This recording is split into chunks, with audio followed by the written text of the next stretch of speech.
Hey guys, this is Kitchen Cactus here with a guide on Outworld Destroyer. And really, for OD, I wanted to make this guide because my playstyle is a little bit different than what I've seen a lot of people doing. It really is more of a true caster OD.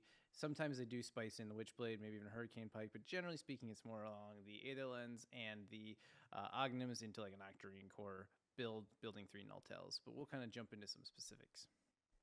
Heading into the lane phase as OD, really starting items wise, we want 2 circlets and a Mantle of Intelligence with an Iron Branch and your tangos. Obviously, in this case, I ended up using my Iron Branch right away, but the lane phase really revolves around using your prison to really take advantage of the lane. That means denying range creeps, securing last hits for yourself.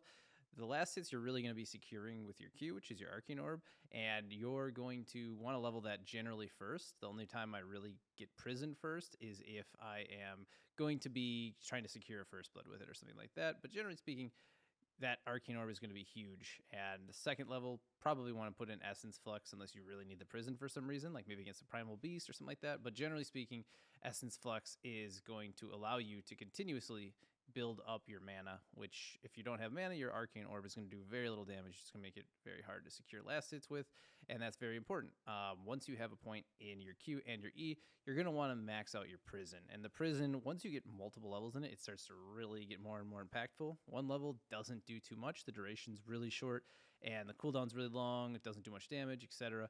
But once you have like 2 or 3 levels in it, you can really start taking over the lane against most heroes. In this case, it was really level 5 when I was able to start holding my own a lot more in this lane. Dawnbreaker can be a little bit tough until I have something, someone who like aggressive melee can be a little bit tough in that case because I can't really keep my mana high enough to secure those last hits, and the cooldown being 6 seconds is a little bit rough. But anyway, once you have 2 Nulltels, you can go Brown Boots if you feel you need them, or you can go for the 3rd Null Talisman. If you're going to want to go to the Witchblade, I would recommend only going 2 Null Talismans. You're going to be a little too slot starved if you try to go all 3. And skipping ahead a little bit in this lane phase, level 6 is really when you start to have a lot of kill potential. A person who understands the matchup is going to feel pretty terrified once you have those levels. Because right here, if I would have gotten a prison, definitely could have gotten that kill. But at this point, if you have Brown Boots and 2 or 3 Null Talismans, you're going to have a huge mana advantage in the lane. And really, most heroes shouldn't be able to lane against you at this point. You should be able to just secure last hits with your prison constantly, get a lot of harass on them, and then whenever you need to, and whenever your ult's up, you could probably secure a kill with it if you are able to steal enough mana. And here, I'm able to rotate and get the double kill, killing the Dawnbreaker who rotated top and the Phoenix as collateral. And that's kind of what you can do. But this is the point of the game where you need to communicate with your team more than likely that you're only going to be fighting when your ult's up. Other than that, you need to farm because it's really easy to fall behind on this build, specifically on OD, because you don't flash farm at all. There's a lot to like in this build, but the thing that you really are going to struggle with is if you fall behind and you're not maintaining your farm. If you're constantly trying to fight, it's going to be really rough. And I avoid that by just telling my team right away, if my ult's not up, I'm not fighting. I'm going to be farming. And it's not exactly the fastest farm either. The more points you get in Arcane Orb means the more you can do, but it's going to be a little hard to really keep up your farm if you're, doing too much on the map. So don't worry about not being the most efficient. You don't need to be top of the net worth to be really effective as OD with this build. In terms of abilities, after maxing Prison, I actually level my Arcane Orb and my Essence Flux pretty evenly. I like to get 2 points in each and then kind of just go 1 point here and there. They're both really beneficial at this point, and it's a 30% chance in Essence Flux, so the chance doesn't go up, it's just the mana. And when you're going to be farming with Arcane Orb, getting a couple extra points in it, pretty nice. I will probably be prioritizing Essence Flux with 1 and more point than Arcane Orb once I get the 2nd point in Arcane Orb. So generally I'm going to be putting 4 points before I put 4 points in Arcane.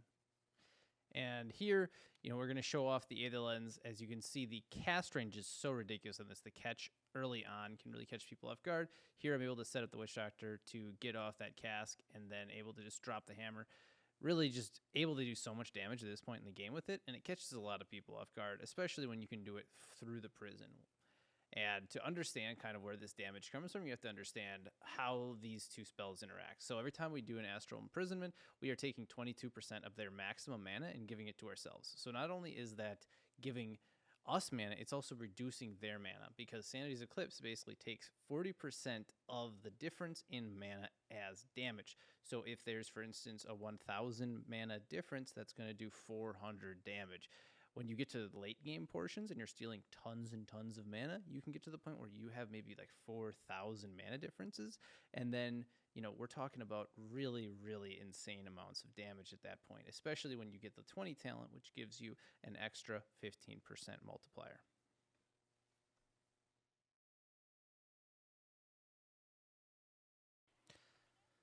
So eventually you're going to find yourself in late game situations, and those are all about really getting off a lot of prisons to give yourself a massive mana pool. If we look at it, we've got 5,000 mana at this point.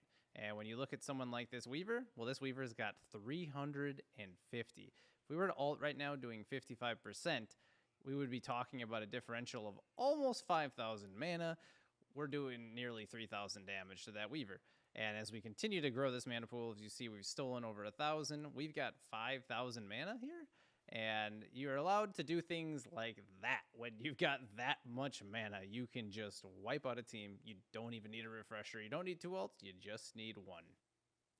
So the real question is, how do you get to that point? And that's a pretty big question, as it can be a little bit tricky.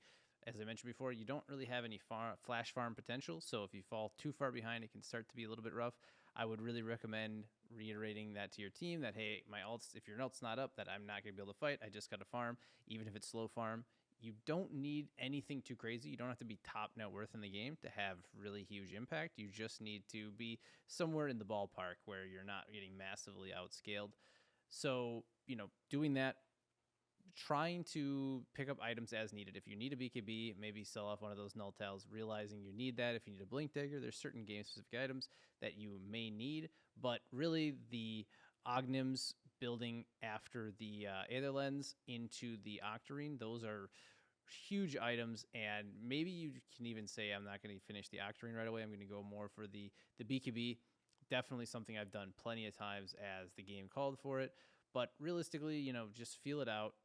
It maybe you'll end up throwing a couple games where you said, if I had this item, maybe I could have won this game if I got it earlier. I think we've all fallen into that trap of not building a BKB early enough, and then you just can't fight.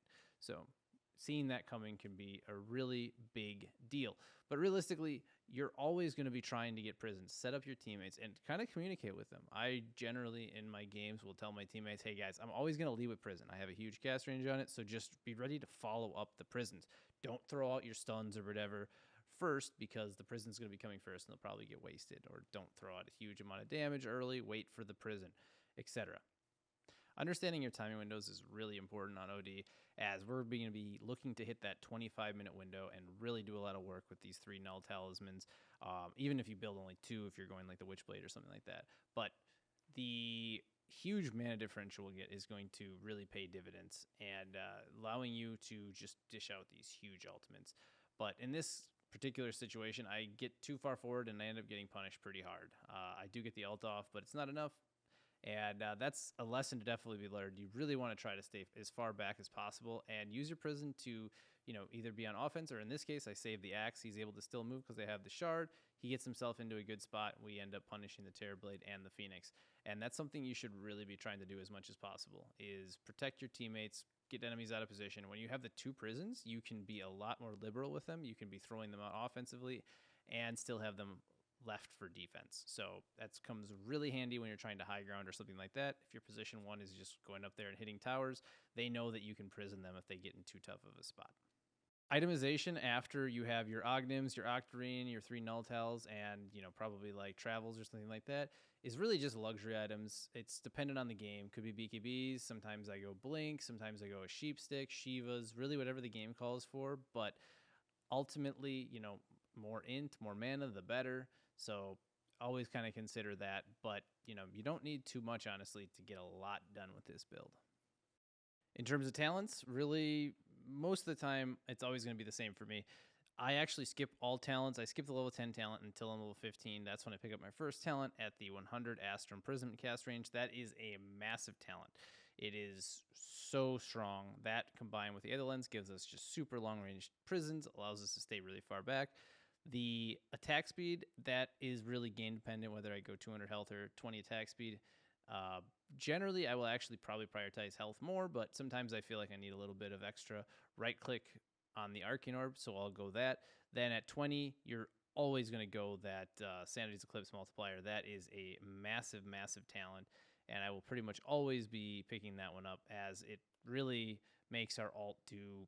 It's like a 35% damage increase or something like that. It's a pretty ridiculous damage increase on the ultimate, especially for the way that we are playing this OD. And then finally, the Sanity's Eclipse reduction is crazy. You combine that with the Octarine Core, and you can have alt up really just for pretty much any team fight that you want.